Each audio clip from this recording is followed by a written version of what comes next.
রাজ্য সরকারের অর্থ দপ্তরের অধীন কর সংস্থা এবং ভারতের চার্টার্ড অ্যাকাউন্ট্যান্টদের মধ্যে আজ সমঝোতা চুক্তি স্বাক্ষরিত হয়েছে।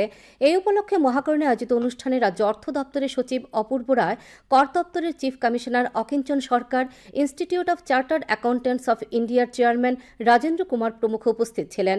মৌ স্বাক্ষরিত হওয়ায় কর্মচারীদের জিএসটি সংক্রান্ত বিষয়ে প্রশিক্ষণ দেওয়ার পাশাপাশি প্রযুক্তির ব্যবহার বাড়বে বলে আশা প্রকাশ করেন তাঁরা। এতে লাভবান হবেন ব্যবসায়ীরাও।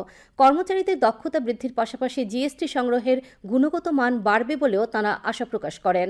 Issues are to be resolved. There are issues with the traders. They may not understand also sometimes actually how to implement all these things.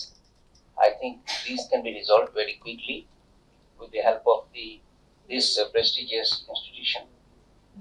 Those will be responsible for us, to train our officials and also especially the traders and the other stakeholders, so that we get the benefit very quickly.